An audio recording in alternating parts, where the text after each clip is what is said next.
y a une ouverture.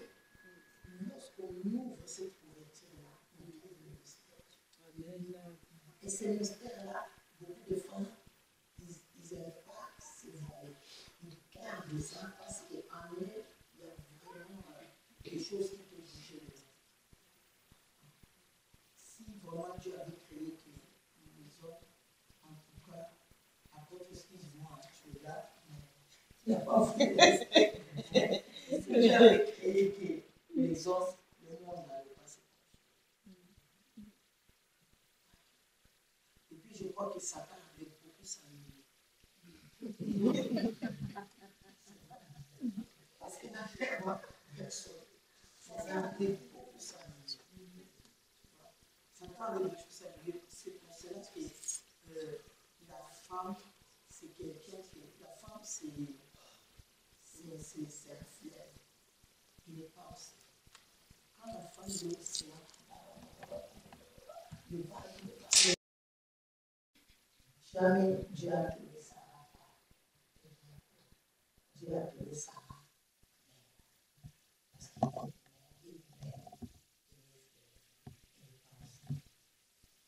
Parce qu'elle doit diriger, elle doit occuper, elle doit donner ses enfants.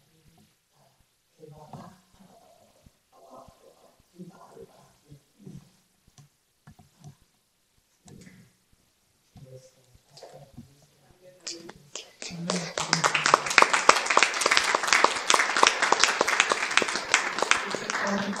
Comment cette femme doit en fait être cette femme mystérieuse? Comment elle doit en fait faire se comporter dans la communauté quand elle dirige en fait dans la communauté, quand elle sert également dans l'église?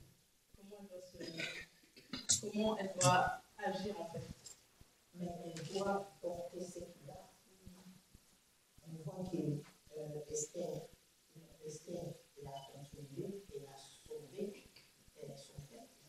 C'est-à-dire que c'était un même où il y avait la détermination d'aller franchir la porte du roi pour faire tomber la loi, parce qu'il y avait la loi, et cette loi-là n'est pas ni l'épouse, ni les enfants du roi.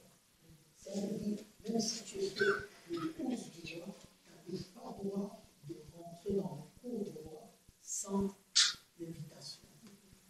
Mais on voit cette femme, cette mère, parce que moi je dis que c'était la mère, parce que quand elle regarde sa nation, elle dit si je dois mourir, je dois mourir que la nation soit sauvée. Ça veut dire, Esther, elle a porté cette puissance de la détermination, de la délivrance, de la force de faire tomber les barrières. Tu vois, c'est qu'elle a fait tomber la reine Vachie, elle n'a pas fait ça. La reine Vachie, c'était l'océan. Parce que la reine Vachie, elle est créée par elle. Mais Esther, elle ne pardonne pas. Il y avait des actes. Une femme sans limite, elle donne des actes. Et avec les actes, on le voit. On sait vraiment dire que cette femme, il ramène. Parce qu'elle a des actes. Il n'a pas peur. Quel que soit, il n'a pas peur. Voilà, c'est comme ça qu'on reconnaît la femme, on reconnaît Ruth, qui est venue aussi, qu'on a appelé de Moab. Et quand elle est arrivée à l'intérieur, elle est partie chez. Elle n'est pas partie n'importe où pour aller parler. Elle est partie là où elle savait qu'il y avait une valeur, et là où elle allait trouver aussi quelque chose pour bénir aussi sa belle-mère. La femme, elle doit montrer ses côtés forts qu'il a. Parce que la femme qui n'a pas un côté faible, c'est une femme qui est une femme. Et comment cette femme doit le faire en fait? Comment elle doit montrer ce côté fort? Parce que on est tous là, on est fort. À certains moments, on est fort. Les autres jours, on est moins fort que les autres jours. Comment on doit en fait ne pas avoir que ça soit irrégulier, mais que ça reste. Mais elle a les partages pour faire conquérir les frontières. Pour faire tomber les frontières. Elle prend des décisions et elle n'a pas peur de prendre la décision. C'est ça. Elle n'a pas peur de prendre la décision.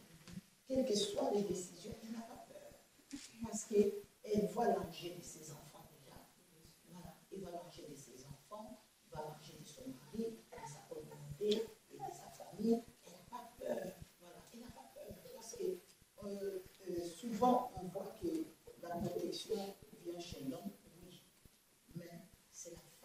souvent dans la famille qui prend la décision, mais l'homme, la nuit, les jours, la journée, c'est l'homme qui va exposer ça. Mais c'était déjà marqué dans l'église, la femme a dit, même quand tu dois parler, tu dois dire ça, ce que tu fais là, c'est pas bon. Et l'homme est sûr de ne pas montrer, parce que l'homme aussi est Dieu. La femme doit avoir du caractère. La femme doit prendre le risque. La femme, c'est quelqu'un de risque. C'est pour cela qu'on voit que la femme a détruit et c'est la même femme qui a élevé. Parce que Satan, il a détruit à travers qui? La femme. Pour que Dieu élève le monde, il a aussi besoin de la femme. Satan a besoin de la femme, Dieu aussi a besoin de la femme. Parce que ces deux, ils savent le mystère qu'il y a dans la femme. Alors, Satan, pour détruire, il a touché les femmes. La femme a la force de détruire, a la force de construire. Elle a ses détruire. Elle a un côté fort, elle a un côté faible. La femme, s'il veut détruire, la femme, quand elle veut être élevée, elle va être élevée. Même si elle est blessée, elle va s'élever. Merci, prophétesse. Est-ce qu'on peut l'applaudir, s'il vous plaît?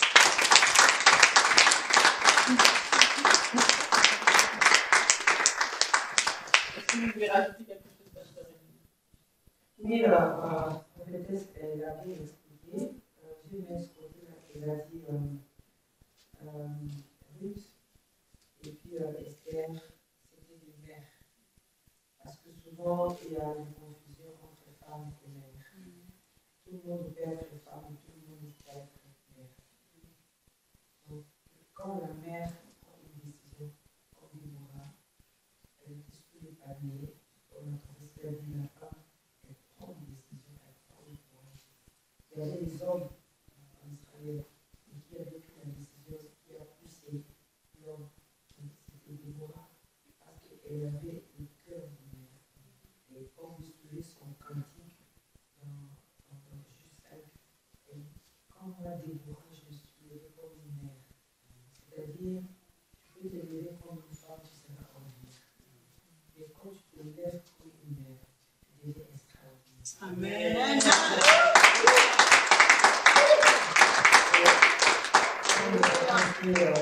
L'apôtre qui est là, il est aussi épouse de Jésus. Donc, vous savez, les hommes aussi, ils ont besoin d'avoir le cœur de mère. Amen. Pour pouvoir un homme agir, prendre soin, prendre des décisions, il doit avoir le cœur de mère. Si un homme n'a pas le cœur de mère, non, ça ne marche pas.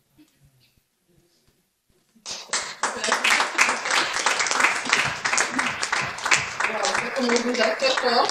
Est-ce que ça vous a plu? Est-ce que vous avez des questions, public? J'aimerais savoir. Est-ce que quelqu'un a une question à poser aux serviteurs de Dieu? Soyez sans limite, hein, comme la prophétesse l'a dit, une femme de caractère qui n'a pas peur de prendre des risques.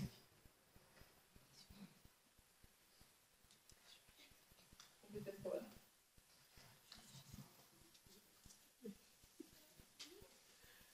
D'accord, merci à vous. Donc, on va passer à la deuxième partie de notre programme. Donc, nous allons... Ah, je pense que tu as une question. Si, il y a une question. J'ai une question qui me vient et c'est vraiment qu'est-ce qu'on peut faire si par exemple on ne sait pas dans quel état on est. Si on est, parce que je pense que est-ce qu'il faut avoir eu des enfants pour être une mère ou on peut déjà avoir des caractéristiques de mère sans avoir enfanté? On peut avoir des caractéristiques de mère sans avoir enfanté. Oui, parce que je pense qu'on peut aussi être une femme alors qu'on a des enfants. Parce que je vais vous donner un exemple. Une femme qui est une femme, vous allez remarquer que la femme, elle ne prend pas soin de sa maison. Elle a la facilité d'abandonner ses enfants.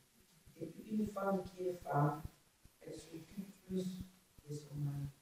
Et une femme qui est mère s'occupe de tout le monde de la nation. Alors tu peux être, tu n'as pas d'enfant, tu les femmes arrivent à faire le cœur du mère. N'est-ce pas, on voit les jeunes filles, on va dire, cette fille ici, elle serait une bonne mère.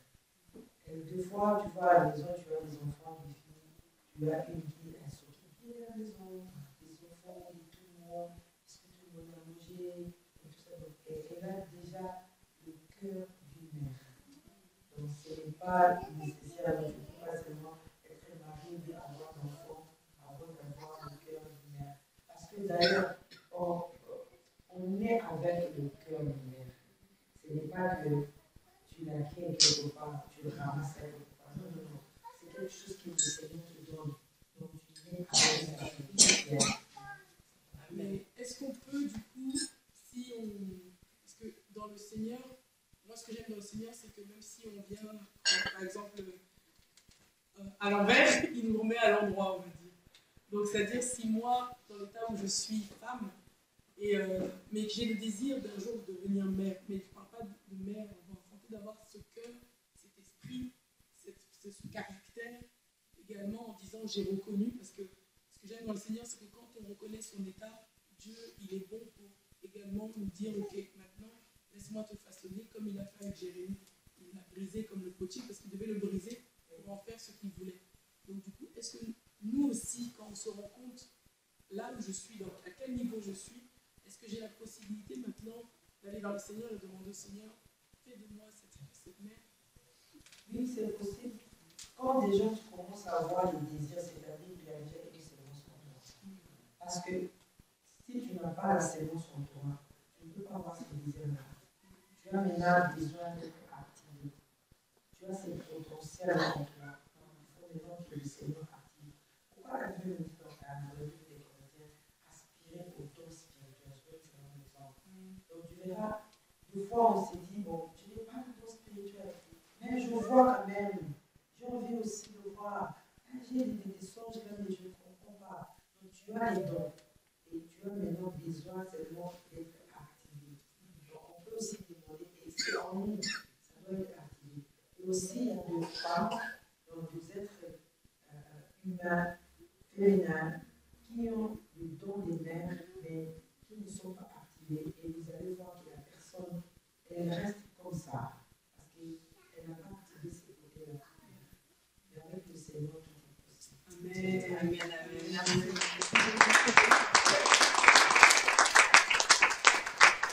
Là, c'est le pasteur Émilie qui va donc nous parler un peu de l'importance de la fraternité, donc comme tu l'as expliqué, féminine, sur l'importance de nous soutenir en tant que femmes, de nous soutenir les unes aux autres et de nous encourager spirituellement comme personnellement. Donc on va lui laisser place et nous allons applaudir le pasteur Émilie.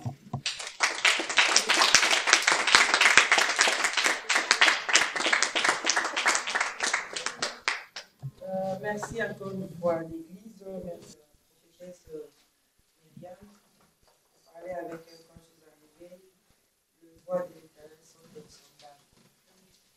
Nul ne savait qu'aujourd'hui je pourrais me retrouver ici. Ça, c'est le cœur de Dieu. Et je suis souvent très contente d'être parmi vous et partager cette vision. Elle est vraiment fantastique. Je me disais, qu'est-ce qu'on va faire là-bas à Diamant Paradis. Voilà, il y aura des bonnes choses. Dieu m'a aimé. Je crois que je vais copier aussi ça. Amen. Donc, quand il y a des bonnes choses, on peut toujours copier. On va partager en quelques minutes ce qu'on m'a dit de partager. On va parler de la valeur de la fraternité féminine. Je crois que c'est ça, n'est-ce pas? On est avec notre apôtre Aimé, il est dans le lot des femmes de Jésus. Donc je crois que lui aussi va avoir quelque chose d'important. Alors le sujet, c'est l'importance de soutenir et d'encourager les autres femmes dans leur parcours spirituel et personnel. Alors là, je vais commencer d'abord, vous savez, parce que nous parlons des valeurs.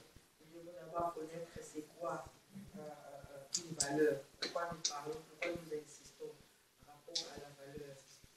Alors rapidement, je vais dire que une valeur, c'est juste ce qui est posé comme vrai, et puis c'est ce qui est beau, ce qui bien.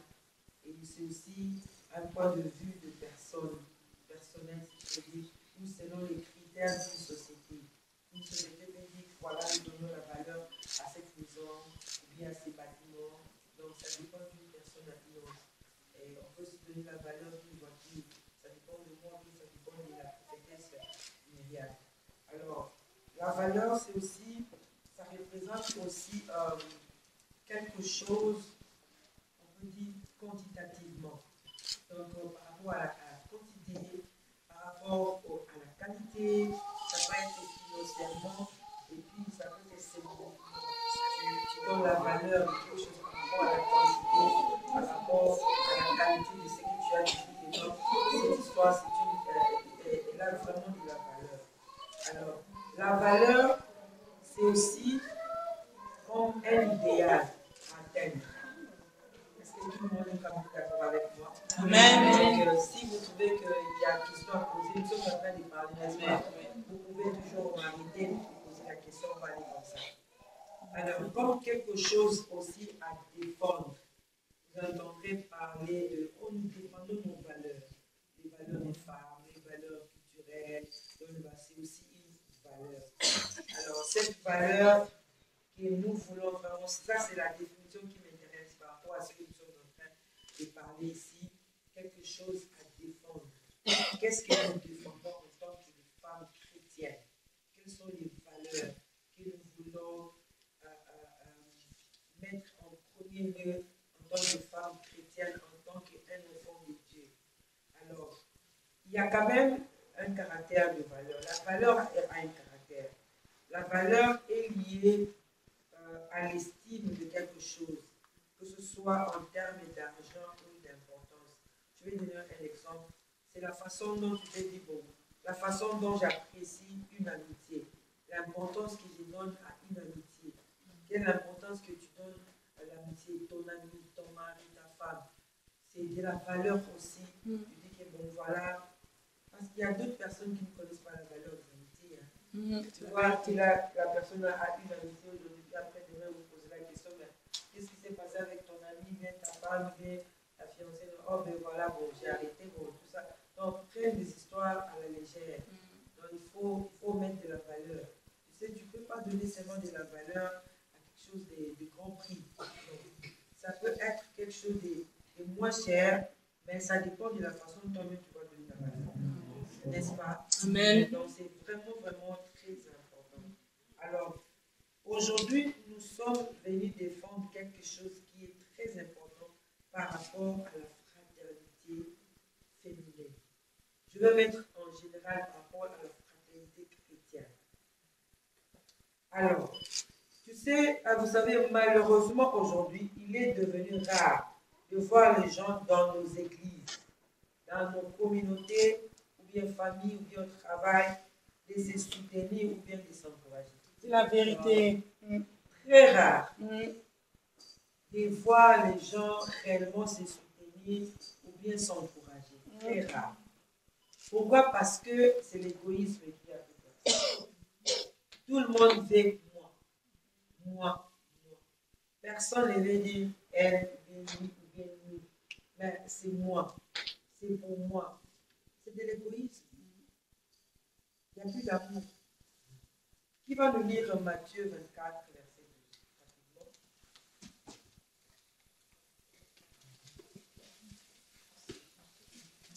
12? Matthieu 24, verset 12.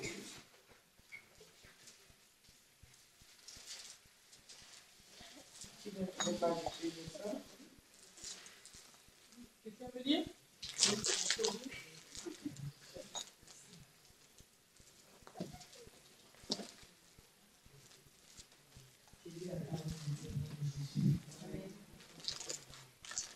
Et parce que l'iniquité se sera accrue, la charité du plus grand nombre se refroidira. C'est bon. Mais ici, comme action, on dit l'amour du plus grand nombre se refroidira. Amen. Parce que l'amour se refroidit, tout le monde veut parler seulement de soi. Il est difficile il est vraiment, vraiment rare de voir aujourd'hui les gens se soutenir ou bien encourager quelqu'un. L'amour, il n'y a plus d'amour aussi, il faut dire. Il n'y a plus d'amour. L'homme actuel voit son propre intérêt. Comment il va avancer, comment il sera puissant, comment est-ce qu'il va régner, même au niveau des hommes de Dieu. Moi, je suis pasteur, mais quand il faut qu'on vous raconte ce que les pasteurs disent ou bien ce qu'ils pensent de leur cœur, vous serez choqués. Ben, je sais que vous allez me dire que non, voilà, la charité bien ordonnée commence par soi-même. Je n'en disconviens pas sur vrai, mais bien aimé dans les Seigneurs, il faut d'abord aussi regarder les autres. C'est ça le vrai amour. L'amour, tu sais, beaucoup de gens disent aujourd'hui, non, oh non, je vais quitter cette église-là parce qu'il n'y a pas d'amour, on ne se visite pas. Est-ce que toi, tu as de l'amour? Est-ce que toi, tu visites? Est-ce que toi, tu appelles? L'amour se donne, mes amis. C'est ça. C'est ça le principe d'amour. L'amour se donne. Tu me donnes de l'amour, je vais te donner aussi de l'amour. Et surtout avec nous les femmes. Hein. Vous savez, la plupart des fois, les hommes disent, ah, ma femme, elle fait ceci, c'est là, elle fait cela. La femme, elle donne ce que tu la donnes, elle multiplie ce que tu la donnes. Tu donnes de l'amour, elle multiplie de l'amour. Tu donnes de la haine, elle te multiplie ça plus que même ce que toi tu as donné. C'est ça la femme. C'est ça la femme. Vous mettez ça parler ici, non? La femme a la capacité de multiplier, donc elle est reproductive. Donc tu donnes, elle te remet 100. C'est ça avec la femme. Est-ce que quelqu'un est d'accord avec moi? Je suis d'accord avec toi. Merci beaucoup, ça m'encourage. Amen. Est-ce qu'on peut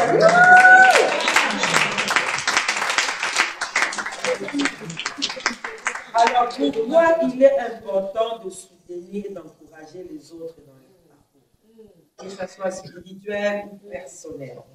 Alors, je vais d'abord commencer par dire que se soutenir ou bien s'encourager, c'est la volonté de Dieu. Parce que Dieu est la première personne à encourager l'homme.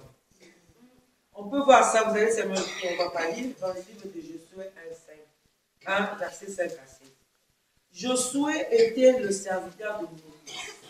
Alors, quand Moïse est mort, Dieu maintenant, avant de mourir, Dieu lui a dit de chercher quelqu'un qui a de l'esprit pour qu'il puisse rester avec le relève, disons l'église des enfants d'Israël, pour amener les enfants d'Israël à la terre promise. Alors, maintenant, Dieu savait que, tu sais, le peuple d'Israël, c'était un peuple compliqué, difficile. Ça, l'église n'a pas commencé à être difficile aujourd'hui. Il y a très longtemps. Ça a commencé avec Moïse. Les gens budaient Moïse. Et l'époque de Corée et Dada. Les enfants disaient, oh, pourquoi lui seulement pour nous dire que moi si Dieu m'a parlé, et moi si c'est là, pourquoi pas nous autres? Hein? Bien aimé, tu veux que le Seigneur te parle? Mais prépare-toi, hein? Toi, tu penses que c'est la fierté d'être pasteur. Si on disait aujourd'hui que Dieu descend aujourd'hui, mais dis, tu choisis quoi? Être une femme d'affaires ou bien être pasteur? Je dis, Seigneur, une femme d'affaires. Amen. Amen. On était là sur la table en train de donner nos visions, mais moi j'étais au téléphone en train de régler des choses là-bas en Angleterre. C'est bien de servir le Seigneur parce que le Seigneur nous paye, pas en termes d'argent. C'est un travail noble. Mais quand tu regardes ce que ce travail-là, disons, les gens avec qui nous travaillons avec, ils ne reconnaissent pas même les grâces que nous avons. C'est très, très, très difficile. Les hommes de Dieu, les femmes de Dieu pleurent. Aujourd'hui, vous attendrez les hommes de Dieu mourir. Donc, il a fait un AVC. C'est l'église. Je vous choque. C'est l'église. L'église. Moi, je suis pasteur, mon mari est pasteur. Avant que je sois pasteur, mon mari disait, je vais te donner parce que j'ai des pieds de mal. Il n'ose pas. Laisse-moi là où je suis, la femme du pasteur, je m'occupe des mamans de l'église, je suis en scène, ça me suffit. je vais te soutenir. Non, tu as la paix. N'ose même pas. Tout ce que je suis en train de voir avec toi, non, je vais te soutenir. Mais comme si Dieu t'a choisi, et voilà, je suis ordonnée pasteur.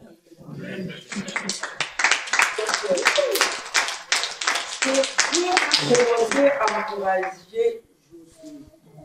Il a dit à Josué, je serai avec toi. Nul ne tiendra contre toi. Fortifie-toi et prends courage. C'est Dieu qui a commencé, donc c'est la volonté de Dieu d'encourager et de soutenir. Ça n'a pas commencé aujourd'hui. Maintenant, ce sont ces pasteurs qui sont en train de créer leurs histoires, soutenir, encourager, tout ça. Oui, mais ça a commencé avec Dieu. Ça a commencé avec Dieu, ça n'a pas commencé aujourd'hui. Et parce que, tu sais, Moïse, Dieu savait que le peuple d'Israël était tellement compliqué, difficile. Il fallait encourager, soutenir Josué pour qu'il n'abandonne pas. Il allait abandonner. Moïse qui parlait avec Dieu face à face. Mais les enfants d'Israël, ils ont tenu tête à Moïse. Ils ont même fabriqué un veau d'or. Moïse était avec Dieu et ils ont fabriqué un veau d'or. Ils n'avaient même pas crainte de Dieu, les enfants d'Israël. Mais quand vous lisez la Bible, le lecteur de la Bible, vous allez voir que avec le parcours des enfants d'Israël, quand ils ont quitté Égypte, c'était à tout moment, ils ont abandonné le Seigneur les a livrés. Et puis après, ils viennent crier à l'Éternel les récupère. Quelque temps après, ils ont abandonné le Seigneur, ils sont allés faire l'idolâtrie, mais comme Dieu, c'est un Dieu miséricordieux, il les reprenait toujours les enfants d'Israël. C'était un peu plus compliqué. Parce que quoi? Dans eux là-bas, c'était tous des Hébreux. Mais ici, si nous comptons ici, nous avons des Ivoiriens, nous avons des Camerounais, nous avons des Antillais, nous avons des Congolais, nous avons des... Donc nous avons toutes tendances confondues. Mais maintenant, gère tout le monde, tous les caractères, les habitudes, les éducations. Mais c'est pas facile. Alors il faut encourager et soutenir. Amen. Amen. Amen. Je vais commencer par soutenir. Je vais aller rapidement, on va terminer. Je vais commencer d'abord par l'importance de soutenir. Quand on dit on soutient quelque chose, c'est-à-dire on met quelque chose en place. On donne un support, un appui. C'est-à-dire qu'on dira que je suis en train de soutenir. Alors les femmes, je vais poser une question. Qu'est-ce que nous portons pour soutenir nos seins? Excusez-moi. Qu'est-ce que nous portons, nos femmes, pour soutenir nos seins? Pourquoi vous mettez un soutien? C'est pour soutenir nos seins, n'est-ce pas? Donc, mettre ça en place, c'est la même chose.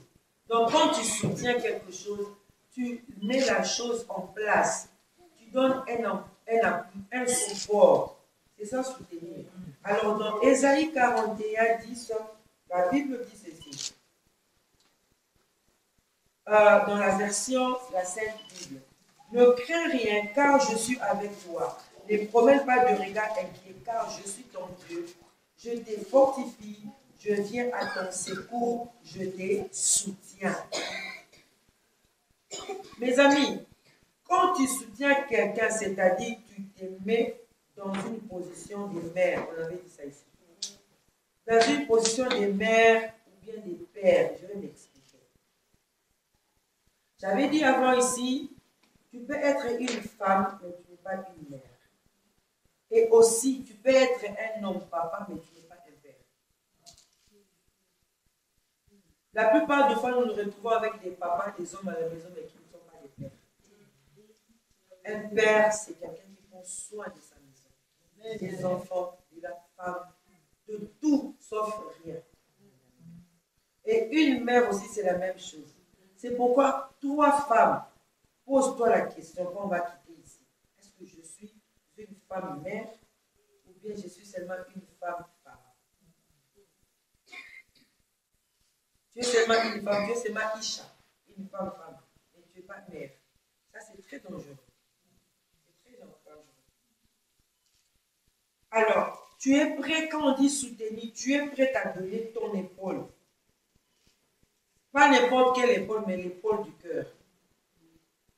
Parce que si tu mets ici à l'épaule physique, un jour tu vas te fatiguer, tu vas laisser tomber. Mais quand tu soutiens quelqu'un avec l'épaule de ton cœur, c'est-à-dire qu'on ne voit pas ton cœur, mais tu soutiens quelqu'un parce que le cœur a une épaule.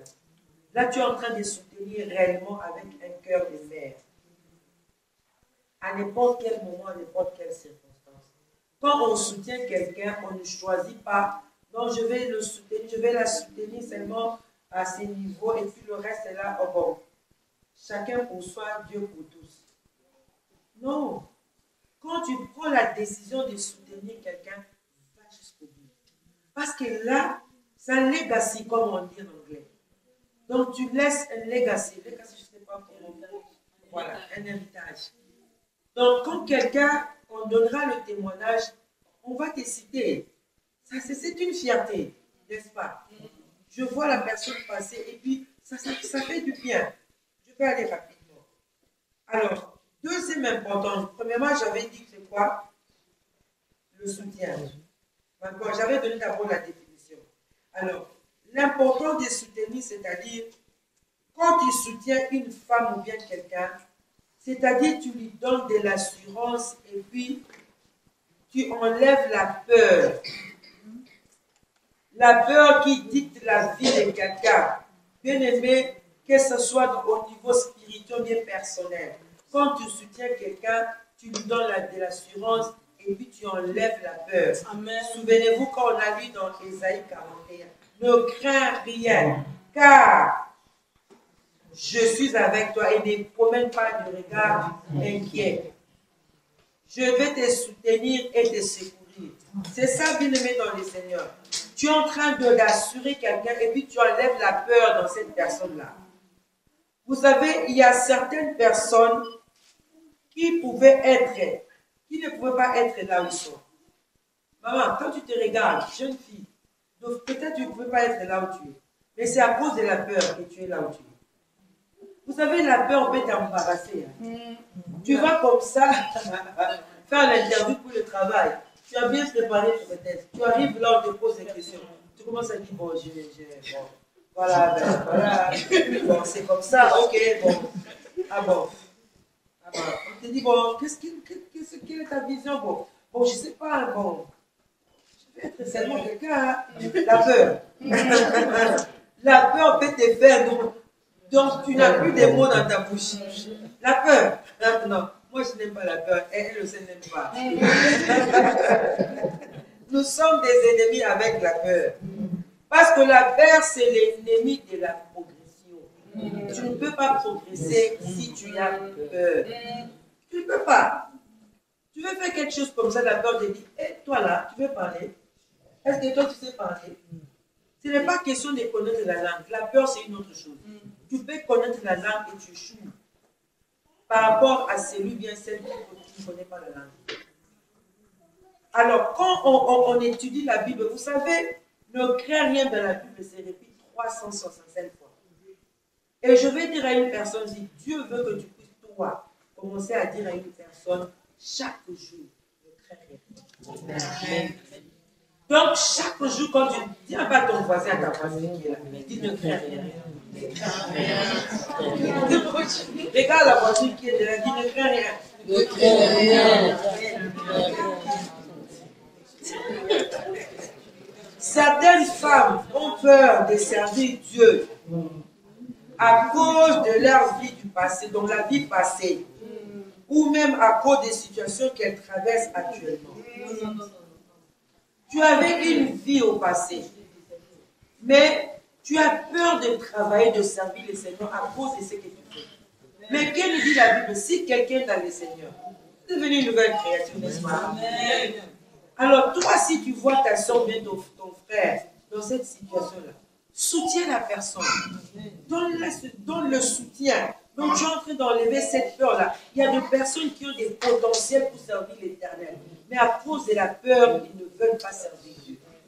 À cause de la vie du passé, j'étais une prostituée, j'étais un voleur, on m'a connu avec une mauvaise vie. non, tu n'es plus celle-là, tu n'es plus celle-là. Lève-toi et va servir l'Éternel. Et ce toi et moi maintenant, nous allons les encourager. Dire que non, tu n'es plus une vieille créature, tu es maintenant une nouvelle créature. Lève-toi, va servir l'Éternel. Prends courage, ne crains rien. Donc, quand nous allons sortir d'ici, ce week-end, chaque jour, dans la partie d'aujourd'hui, tu sors demain, tu dis à quelqu'un, même ton mari, chérie, ne crains rien. Le lendemain, ne crains rien.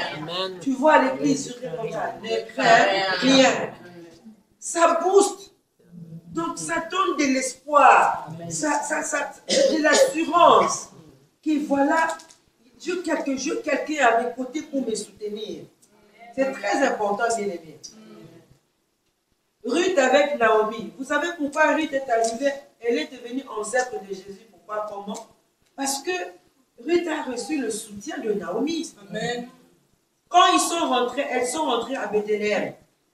Ruth, elle vient de Moab, une ville, une nation maudite. Mais quand elle est rentrée avec Naomi à Bethléem, c'est Naomi qui l'a encouragée. Vas-y, va au pied des Boaz. Elle a soutenu Ruth. Et voilà, Ruth est devenue une bénédiction à la lignée de Jésus. Comment?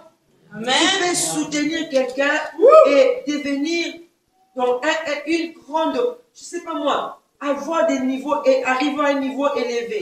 Tu sais pourquoi les gens n'aiment pas soutenir? Parce que c'est à cause de la jalousie. Je ne veux pas les soutenir, je ne veux pas la soutenir, je ne veux pas qu'elle monte. C'est la vérité. Mais quand si elle monte, si elle est un bon cœur, elle va te faire monter. C'est la vérité. C'est comme ça. La vie, c'est comme un escalier, tu montes et tu me prends aussi.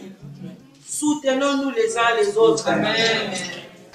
Si tu ne soutiens pas, tu n'es pas de Dieu. Come on. Alléluia. Moi, vous savez, j'ai beaucoup soutenu mon mari. Mon mari, il vient d'une famille, ils étaient à 11 dans leur famille. Alors, dans leur famille, ils avaient la malédiction. Personne n'arrivait à l'âge de 50 ans. Dès que tu arrives à 48 à 49 ans, tu dois mourir. De la même façon aussi. Ils étaient à 11, aujourd'hui, ils sont restés à 4. 47, 48, 49 ans, tu vas mourir. Et quand on s'est marié, il m'a dit, chérie, regarde l'histoire de ma famille. Ma famille, tout le monde meurt. Et Dieu m'avait révélé ça avant. Et quand j'ai parlé avec lui, il m'a dit réellement, Dieu t'a dit, voilà ma famille, ça, ça. Et il y avait une liste. On avait fait une liste. Et la prochaine personne à mourir, quand mon mari était en train de parler à la liste, dans la liste, c'était lui qui devait mourir. Et j'ai dit, chérie, moi je vais te soutenir. Tu ne m'as pas imposé pour que je reste veuve. Je vais te soutenir. J'ai soutenu mon mari dans la prière. J'ai soutenu mon mari. J'ai soutenu mon mari. Et ce n'était pas facile. Vous dormez comme ça, lui, il y a quelqu'un qui vient. Je vous dis des réalités, hein. Quelqu'un qui vient comme ça, il vient poignarder mon mari la nuit. Mes amis, j'ai fait de jeûnes, des prières que je ne peux pas vous dire. Moi, j'ai fait une fois 9 mois de jeûne et prières, sans manger la viande, sans manger féculents. Je mangeais seulement poisson, légumes et toutefois parce que je voulais soutenir. Soutenons-nous les uns. Amen. Amen. Amen. Alors, deuxième point, pourquoi l'important de soutenir? Soutenir une femme renforce de l'estime de soi et la confiance de soi. Parce qu'il y a des femmes qui ne s'acceptent pas. Qui est une femme qui ne s'accepte pas ici? Pourquoi? Pourquoi? Parce que j'ai un manque de confiance en moi. Tout simplement. Ça remonte à mon enfance. J'ai toujours voulu passer jolie. Qui s'est dit que ce n'est pas C'est moi. C'est moi. Toi-même. Oui, ça c'est moi. Moi, j'ai été soutenue, je t'ai dit que tu es jolie. Amen. Très jolie. La tous les jours. Et là, toi, tu es potentiel, tu as des qualités. Tu as la qualité d'abord intérieure. Tu es une belle femme. Ne te sous-estime pas. Oui, elle dit qu'elle n'a pas confiance en elle, mais ce sont des cas à soutenir. Amen. Ne crée rien. Est-ce que tu peux voir ta sœur, elle passe comme ça un bon dimanche, tu vas, oh prophétesse, tu es bien habillée, tu es très belle. Ou tu parles très bien, tu fais. Elle est venue à mon Dieu, elle m'a épatée. Hein. J'ai vu des choses qu'elle faisait, j'ai dit à mes amis, à mes enfants, j'ai dit, ben, puis non, vous me mentez ici. Hein. J'ai vu des gens, j'ai vu sauter dans le. Voilà. C'est de potentiel. Juste pour remettre en contexte, elle faisait des photos. Et vous connaissez la prophétesse pour la quand elle prend des photos. Elle faisait des cascades en même temps. Elle faisait, donc elle roulait là. J'ai dit, ben voilà. Ça, j'ai jamais vu ça. Elle m'a épatée. Donc ne te sous-estime pas. Donc quand nous soutenons, nous redonnons encore de l'estime de soi. Beaucoup de femmes souffrent aujourd'hui parce qu'elles se disent que je ne suis pas belle. Donc moi là, je ne vaux rien. Et deux fois, ce sont ses parents ou bien l'entourage dit que non, toi tu ne vaux rien. Toi tu ne vas rien faire dans la vie. Et ça reste là dans la tête. Elle grandit avec ça. Mais elle a besoin d'écouter quelque chose. Et surtout quand elle vient à l'église. Bien aimé, l'église c'est un endroit où nous venons recevoir le soutien. L'église, j'appelle ça en anglais changing room. Là où on vient changer. Amen. On ne vient pas à l'église pour rester de même personne. Mais vous savez quoi? Malheureusement, c'est l'église où les gens font sortir les gens à l'extérieur. Là où on ne soutient plus les gens ici à l'église. Là, à l'extérieur, tu vas chez les païens, ils te soutiennent, ils te disent, ah viens, on va boire, on va prendre la chambre, cigarette, et blablabla. Ils font leurs histoires. Ils se soutiennent, hein? Dans les bêtises. Ils achètent une cigarette, ils fument un peu, ils laissent un peu l'autre à l'autre. Mais à l'église ici, oh non, c'est compliqué. C'est la vérité. Il faut soutenir parce que quand tu soutiens de l'estime de soi, il y a des femmes qui souffrent. Parce qu'elles se disent que je ne suis pas belle. Moi là, je ne veux rien, je ne vaux rien, je ne ferai rien. Moi là, qui va m'épouser, je ne sais pas parler français. Encore on voit avec les Français là. Et les Français de la France ici avec votre accent. Ah. Quand quelqu'un parle, eh ben, celui-là, qu'est-ce qu'il dit là? Vache! C'est bien français ça! Moi, je me dis déjà, soutenez-moi. Hein. Des fois, je vais dire les, je vais dire là. Comprenez que nous, en anglais, il n'y a pas d'article. Elle vient en Angleterre, elle connaît. Il n'y a pas d'article. Donc, quand je dis les là, comprenez. Vous comprenez seulement. Donc, il faut soutenir. N'est-ce pas? Amen. Soutenir, c'est très important. Oh my God, je ne sais pas comment on va terminer, c'est tellement beaucoup. Donc, il faut continuer.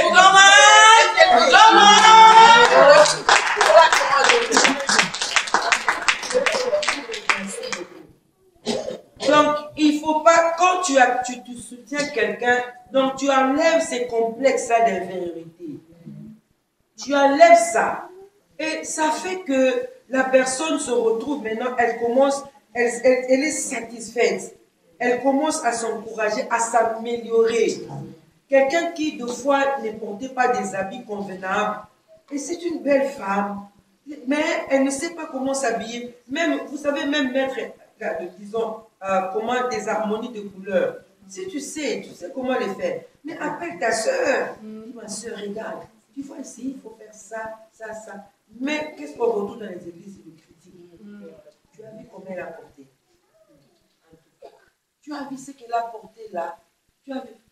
Mind your business. Mind your business. Occupe-toi de tes oignons. C'est comme ça qu'on dit, non? Mind your business. Quand tu viens à l'église, il faut soutenir. Parce que quand tu sais, nous entrons ici, nous utilisons la même porte, mais nous venons avec des cas différents. Tu peux avoir quelqu'un venir tel que nous sommes ici là. Il y a une personne qui n'a pas dormi pendant toute la journée. Il y a une personne qui a une idée de se suicider. Il y a une personne qui marche avec la déception dans sa tête. Elle se dit, je vais à l'église quand même, là je vais écouter la parole de Dieu, là on va me soutenir. Mais dès que la personne arrive à l'église, elle dit, ah pourquoi je suis venue à l'église? Il fallait même que je reste à la maison.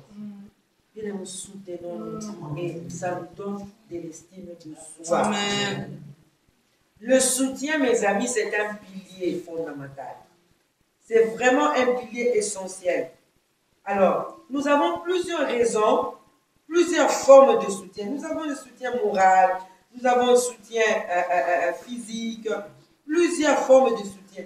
Alors, quand tu te retrouves dans une position où tu veux soutenir, tu dois soutenir physiquement, moralement, fais-le financièrement, tu peux le faire aussi. Tu peux le faire. Toi, tel que tu es là, depuis quand est-ce que tu as donné même 1 euro à une sœur de l'église? Même 1 euro. Même 1 euro. 10 euros. Tu peux faire même à la fin du mois comme ça, tu regardes juste ce frère et l'autre, cette soeur-là. Tu peux faire un cadeau, tu amènes les cadeaux, tu soutiens. Et ça aide, ça donne de la confiance encore une fois. Amen, Dieu. Alors, le soutien, vous avez les soutiens a des effets positifs, même la santé mentale. Quelqu'un peut, vous savez, quand tu vois déjà physiquement quelqu'un est en train de souffrir, sachez que moralement, la personne est déjà morte. Parce que c'est l'intérieur qui influence l'extérieur. Tu vois la personne venir là, des fois tu vois la personne est en train de boire, il vient aussi à l'église, il est là, il vient, la personne est là, elle vient. Vous ne savez pas pourquoi la personne boit toujours, pourquoi tout ça. Ne jugez pas trop vite. Appelez la personne, parlez avec la personne. Il y a des gens qui passent des moments compliqués, des moments très difficiles. Quand la personne t'explique comme ça, tu peux même pleurer. Tu dis, voilà, je ne savais pas. C'est arrivé à Anne. Elle était dans les temples. Élie, le sacrificateur, est venu. Anne souffrait. Elle était dans la stérilité. Mais Élie dit, mais femme, quand est-ce que tu vas arrêter avec l'ivresse? Mais Anne n'était pas ivre. Mais c'était la douleur. Elle avait besoin du soutien. Vous savez, moi, si je suis passée dans ces cas-là, la stérilité, moi, je ne m'étais pas au monde. Moi, ma première fille, elle a 20 ans. Mon deuxième, il a 18 ans. Et ma dernière, elle a 7 ans. Regardez l'écart. Avant d'abord d'avoir ma première fille, je suis passée par toutes les formes de stérilité. C'est-à-dire, ne pas avoir des grossesses, avoir des avortements. Je connais tout. Et après, j'ai eu ma première fille. Elle s'appelle Différence. Malachie 3,18. Vous verrez enfin la différence entre ceux qui servent l'Éternel. Après elle, il y a eu des avortements. Même avant elle, il y a eu des avortements. Et quand j'ai eu le deuxième, plus de grossesse. Ça venait, ça sortait. Ça venait, ça venait. Avant même que je puisse avoir ma première fille, moi, à l'église prophétesse, les gens à l'église venaient. Et toi aussi, ça traîne, hein? Maman pasteur. Ça traîne, hein? Tu es en train de me soutenir ou bien tu es en train de me tuer?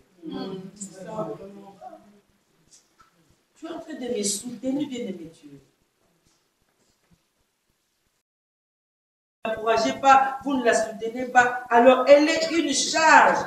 Alors, pour que la personne devienne utile, soutenez la personne.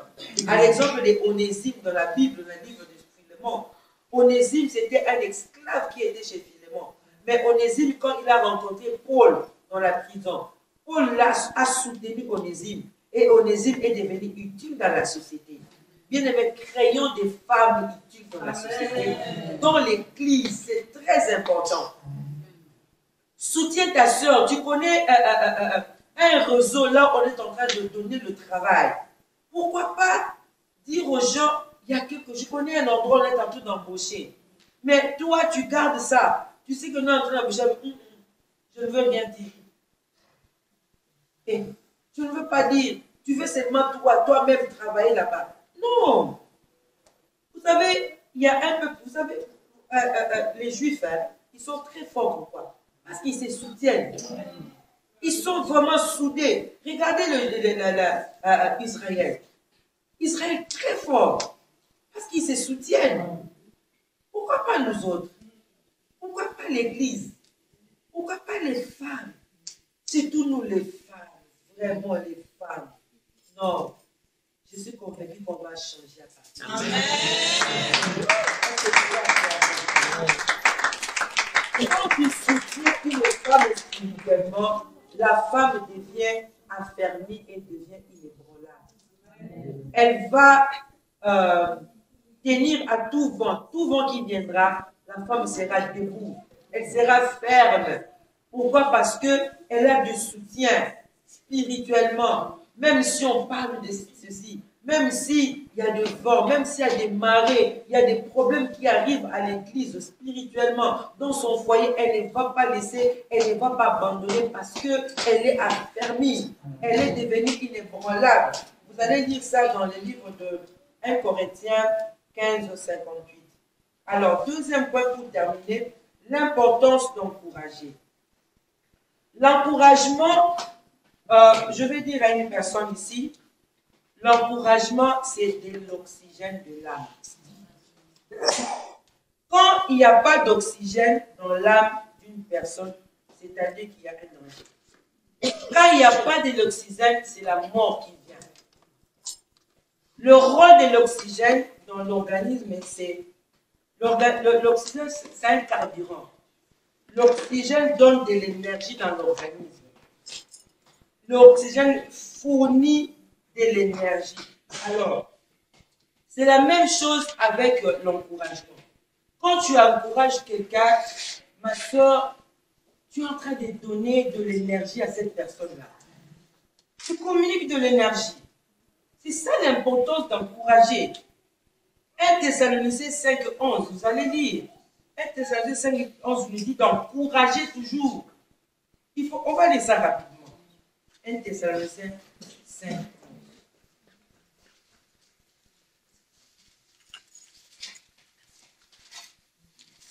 La Bible dit ceci, 1 Thessaloniciens 5, 11.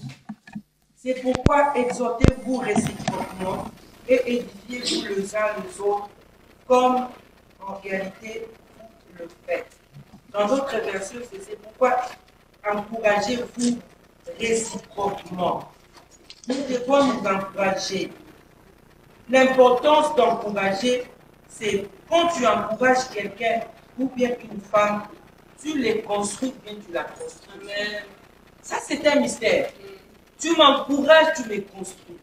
Tu encourages l'autre, tu les construis, tu la construis. Nous sommes appelés à nous construire et non à nous détruire. Mais souvent, nous nous détruisons au lieu de construire. Mais ça, ce n'est pas le rôle de l'Église. Ce n'est pas le rôle de la communauté. Nous devons construire et pas détruire.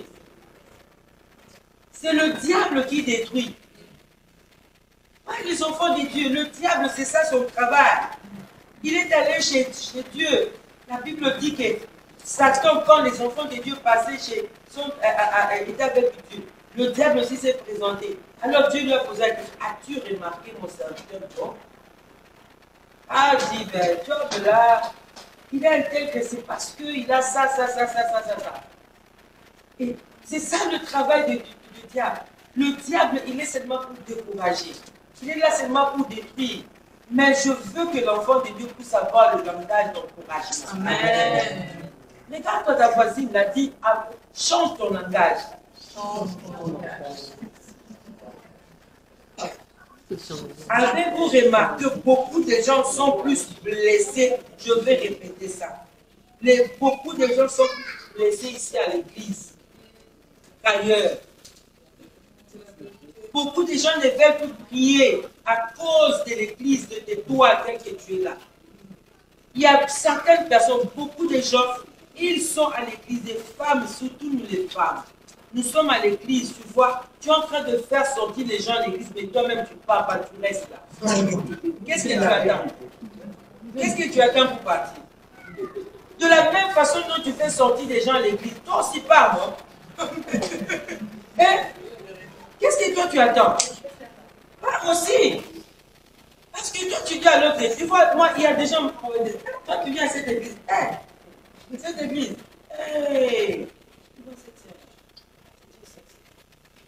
notre pasteur. Mais c'est le même père pasteur qui te prêche. C'est le même pasteur qui prie pour toi. C'est le même pasteur qui fait ceci. C'est le même pasteur qui fait cela.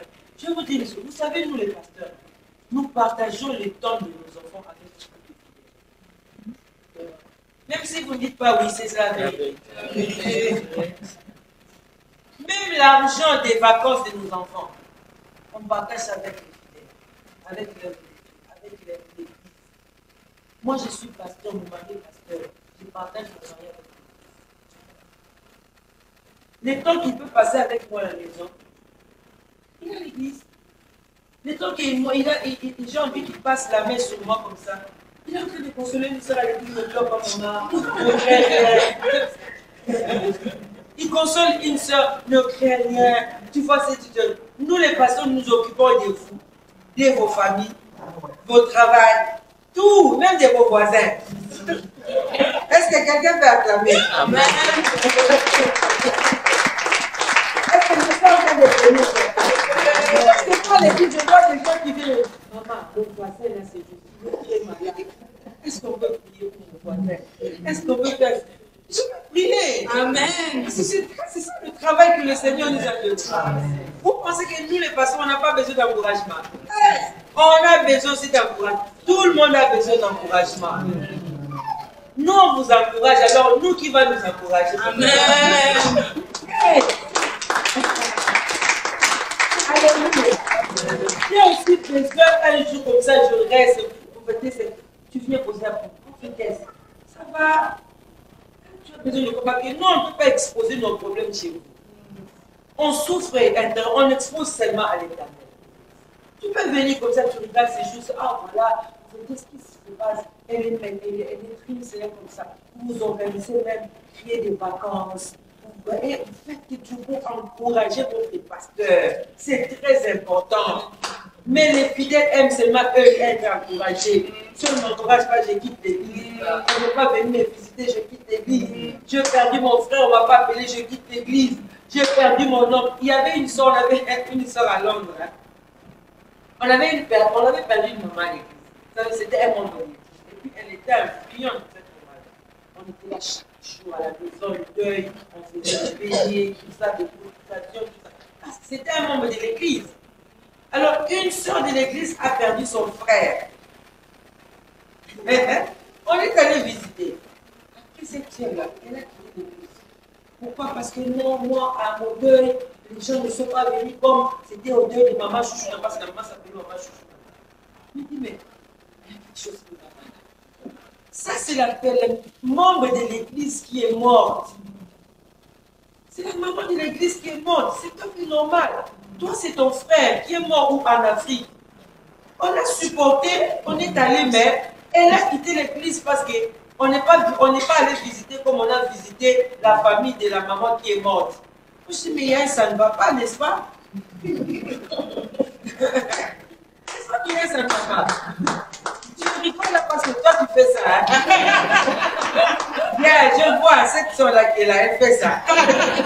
On n'est pas venu me visiter ces gens ici. On ne m'a pas appelé. En tout cas, moi là, je ne viens. Toi, quel jour tu as visité maman pasteur? Même pas visiter, même appelé. Non, nous, on ne nous appelle pas. Moi, j'ai besoin de Amen. Amen. Alors, je vais aller rapidement pour terminer. Soutenons-nous et encourageons-nous bien aimés dans le Seigneur. On a besoin d'encouragement pour avancer. L'Église a le devoir de se concentrer à ce qui est important, non aux futilités, non aux faiblesses des gens. Ne te concentre pas seulement aux faiblesses, à mes échecs. Non, voilà, tu ne sais pas parler, tu ne sais pas faire ceci, là, même pour parler l'église, tu n'arrives pas, toi-même pour chanter, non, tu chantes hors gamme. Oui, c'est vrai, je chante hors gamme. Mais tu ne peux pas m'encourager, même un jour, j'avais à entonner Alléluia, très bien. Amen. Quand j'avais mal chanté, on doit la faire écouter la chorale parce qu'elle ne chante pas bien. Mais un jour aussi, j'avais béni. Moi, je connais des chantres aujourd'hui qui ont commencé comme ça. Moi, vous savez, mon fils, c'est lui qui joue à la batterie à l'église. Mon fils, il a commencé à faire ça à l'âge de 3 ans. Quand il avait 3 ans. Il jouait ça sous mes pieds, hein, avec des fourchettes à la maison, tout ça. On a dit non, ça, il y a un an ici, on doit soutenir. On a commencé à les soutenir, acheter des jouets, beaucoup, tout ça. Et on a mené à l'église les frères là de la chorale ne venaient pas. Non, pourquoi lui, non, il serait pastoral, non. Mais donnez-lui quand même de l'espace, parce qu'on voyait qu'il y avait du potentiel dans cet enfant.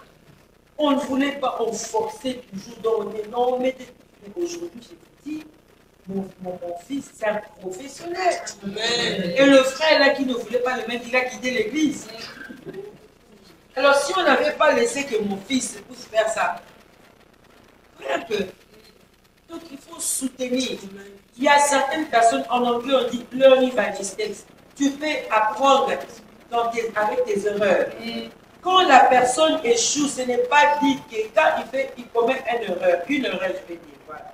C'est une erreur. Oui, une erreur. Ce n'est pas dit que la personne va échouer toute sa vie. Non. Nos échecs, ce sont nos tremplins. Amen. Seigneur, dans la vie, pour réussir, il faut échouer. Amen. Amen. C'est la vérité. Si tu n'échoues pas, tu n'avanceras pas. Parce que quand tu échoues, c'est alors que tu vas apprendre à partir de tes erreurs. Amen. Tu vas regarder pourquoi j'ai échoué ici.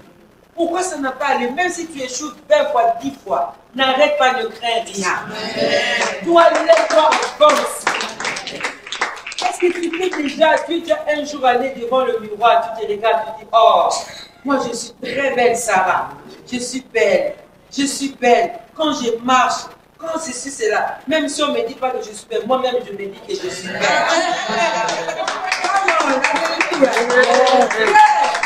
Moi je m'en fous. Que tu me dis je suis belle ou pas, je m'en fous, mais moi-même je sais que je suis belle. Amen. Je m'encourage moi-même. Il faut d'abord commencer par s'encourager. Ce n'est pas de l'orgueil. Quand je parle bien, je parle bien. Quand je prêche bien, je prêche bien. Quand je prépare bien, je prépare bien. Ce n'est pas de l'orgueil. C'est de l'estime de soi. Je reconnais que je fais ça bien. Moi, je n'aime pas des gens quand on te donne des compliments. Nous voyons, ah ma soeur, en tout cas, tu faisais comme. Non, tu sais, j'essaie, c'est vrai. Je ne sais pas faire ça. Non! Tu sais faire ça, encourage-toi toi-même. Et oui, je sais faire ça. Mais il ne faut pas t'enorgueillir. On se dit non, parce que je fais ça, personne d'autre ne peut faire ça. Non, Dieu n'est pas comme ça. Fais ça avec un cœur simple et humble. Et le Seigneur sera content de toi. Encourager quelqu'un bien-aimé, quand on encourage, c'est très important parce que on change de l'atmosphère. Le comportement d'une personne change. Et puis ça décourage les comportements toxiques. À l'église, même dans la société, au travail. Quand on encourage, pourquoi c'est très important? C'est pour faire avancer et valoriser la personne. Regardez même avec nos enfants à la maison. Quand tu encourages un enfant, par exemple, tu le pousses avec pression.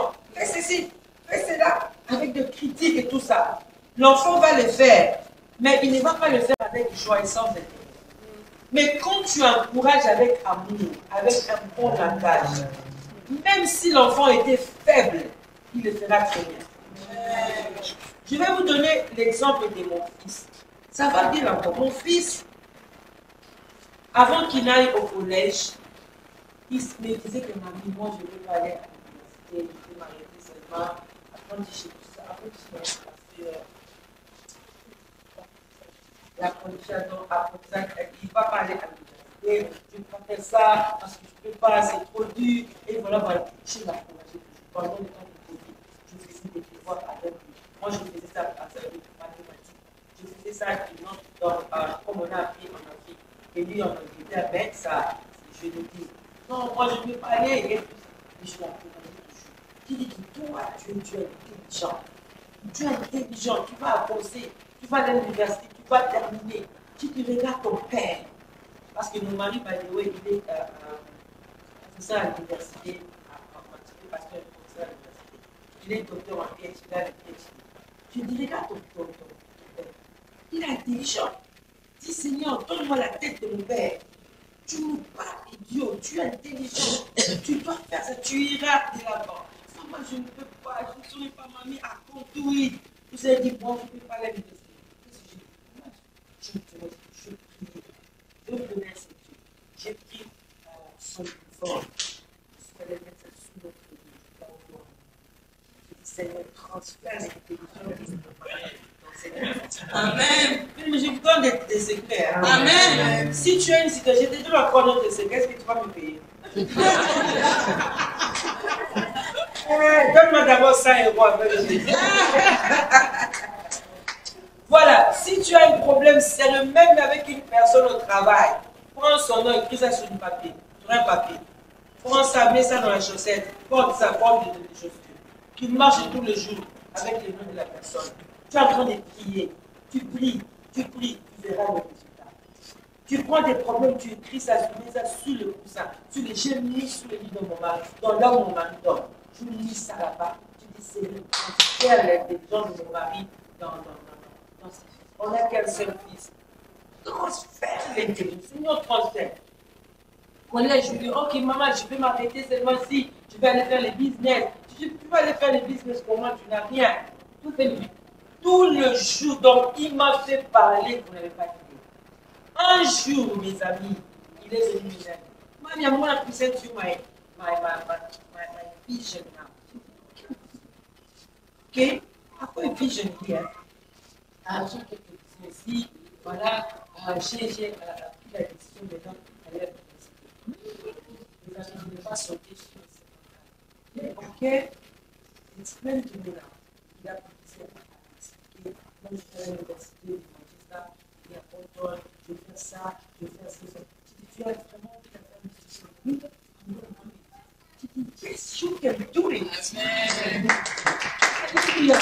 Et voilà, c'est comme le prochain, il va à l'université. Est-ce que tu peux bien acclamer?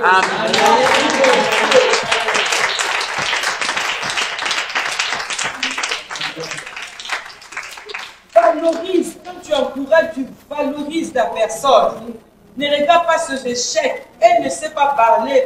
Oui, mais tu peux l'encourager. Moïse ne savait pas, il n'avait pas la langue facile. Mais qu'est-ce que Dieu a dit? Dieu l'a encouragé. Il a dit, vas-y, tu vas libérer les enfants d'Israël. Et tu seras Dieu, je vais mettre Aaron, ton fils, ton frère, qui sera ta bouche. Dieu peut faire ça, tu peux faire ça aussi, encourager quelqu'un. Dans le livre des Juges, Déborah, elle a encouragé Barak. Dieu avait dit à Barak, va combattre tous les enfants d'Israël. Mais Barak, il a dit qu'il ne veut pas les combattre. Déborah dit non. Déborah dit, Barak, vas-y. Déborah va avec moi. Et l'homme là, donc il va avec moi. Et Déborah dit oui, je vais aller avec toi. Sache que la gloire deviendra à une femme. Mais Barak est avec toi parce que Déborah l'a encouragé. Et quand on encourage quelqu'un, c'est pour succès. Et puis l'encourager fait ce que l'Église aussi peut. La Bible dit dans le livre de Actes des Apôtres, ils étaient ensemble, partageant, manger ensemble, être édifiés par les enseignements des apôtres. Ils étaient là et l'Église grandissait. Tout le jour, à cause de l'encouragement, ils faisaient quoi? Ils partageaient. Tu vas dans ta parcelle, ils vont saisir, tu amènes ça, tu partages avec les autres, tu encourages ceux-là qui n'ont pas. Encourageons. N'attendez pas seulement à encourager ceux qui ont quelque chose.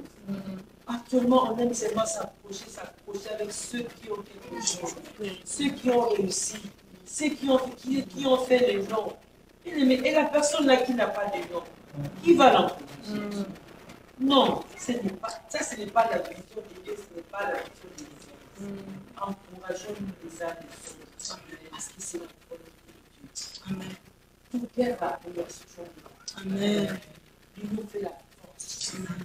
Quand tu m'encourages, j'encourage l'autre, c'est comme ça que l'Église devient forte, solide, inébranlable. Même quand le diable viendra, il n'aura pas de porte pour entrer. Il y a des gens qui souffrent, des femmes battues, des femmes qui souffrent, des femmes délaissées, des femmes qui n'ont pas de foi, des femmes dont le mari fait souffrir. À la maison, la femme n'a pas de foi. Elle n'est pas dit. La femme souffre à l'intérieur, comme Agar. Elle avait besoin d'encouragement. L'ange vient l'encourager. Elle dit, Agar, lève-toi. Bien-aimé, faut encourager. Tout le monde que tu vois là avec les make-up, bien-aimé, ne regarde pas le maquillage. Derrière le maquillage, il y a beaucoup de choses. Et c'est pourquoi on a dit comme maquillage, make-up. Tu es en train de couvrir un visage qui a des problèmes. Elle vient avec le maquillage, mais quand elle rentre à la maison, un voyant normal, une vie générale, il était le point. La femme que tu vois là en train de faire chaque dimanche avec les gens, elle est le point. Physiquement et spirituellement. Quand elle rentre à la maison, elle pleure. Quand elle rentre à la maison, elle n'a plus la joie d'être femme et d'être mère. Mais à l'église, il y a beaucoup de suicides. Des femmes se suicident, des gens qui se suicident. Pas à cause de manque d'encouragement. Ça te coûte quoi? Tu ne donnes rien, seulement la parole qui est dans ta bouche. Mais toi, tu encourages les malades. C'est sur les réseaux sociaux. Hey! TikTok. Moi, je n'aime pas les TikTok. Je n'aime pas le TikTok. Parce que je ne peux pas voir ce que les oreilles. Quand tu vois, c'est bien les réseaux sociaux. Parce que nous combattons l'évangile, il y a des gens, quand ils ont fait TikTok, au lieu d'encourager les gens, là-bas, on tue. Je ferme le vidéo. Est-ce que tu peux attendre?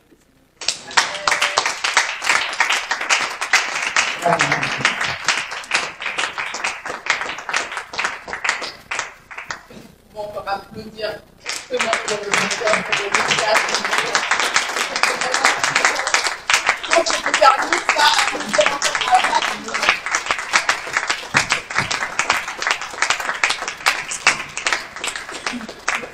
Ce message était vraiment édifiant. On va vraiment s'encourager parce que c'est vraiment le temps de puissance et ensemble nous sommes plus forts. Je peux peut-être.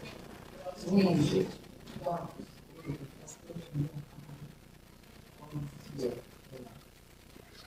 Il faut qu'on sache que ce qui va passer le plus important. C'est la présence de notre passé. Ce qui va pas passer, c'est contraire de la passé. Il faut bien avoir honte de ce qui est dans le passé. C'est ce qui est présent. Parce que pour mettre à la réflexion le présent, c'est le passé. Alors, s'il y a des relations, on ne peut pas avoir de relations. Parce que là, comme ça, on peut le laisser passer. Comment je peux passer la relation pour recevoir la politique? Vous avez fait on peut encore souverainement ça, c'est un peu de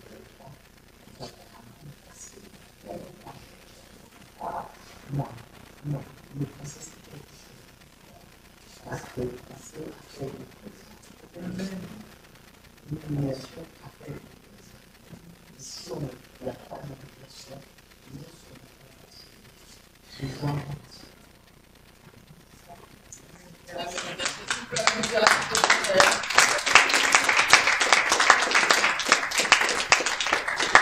Nous allons juste passer à quelques questions si vous avez des explications à connaître, à savoir, s'il y a des questions dans le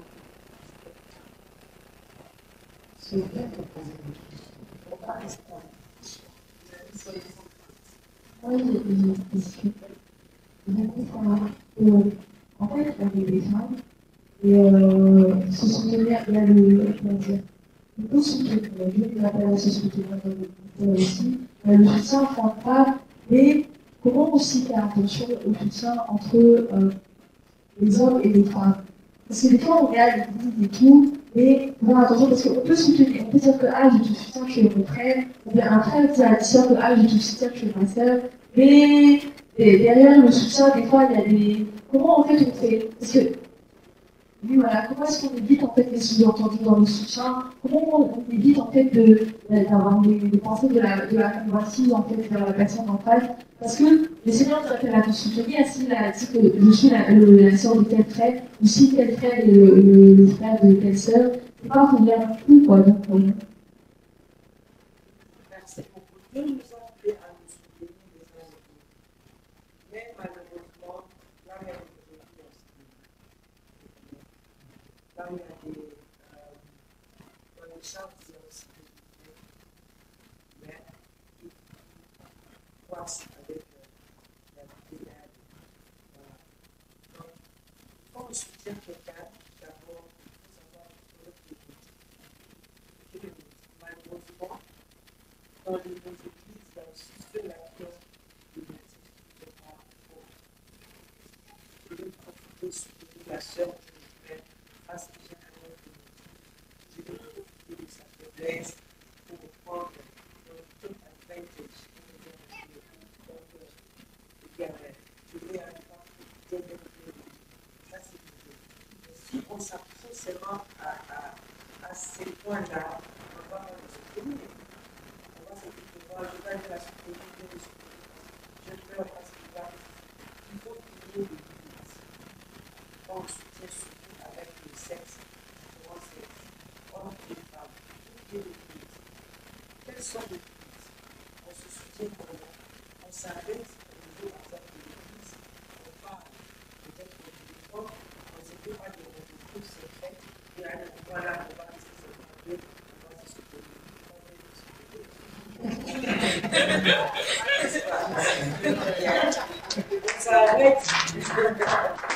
On s'arrête à l'église et puis aussi, dans ces cas-là, il faut associer un des fidèles.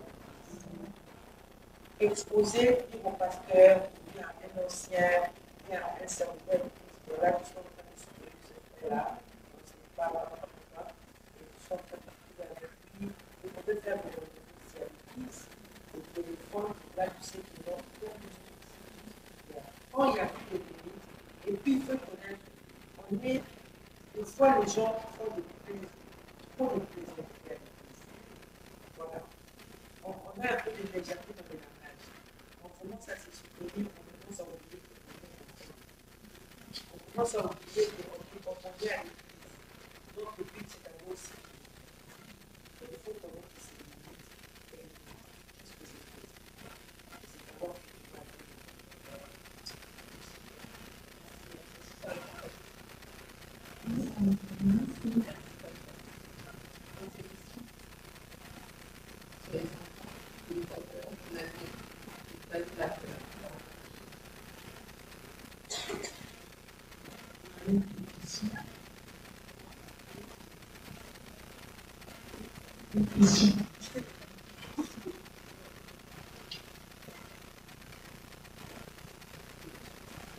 Zambega potokoma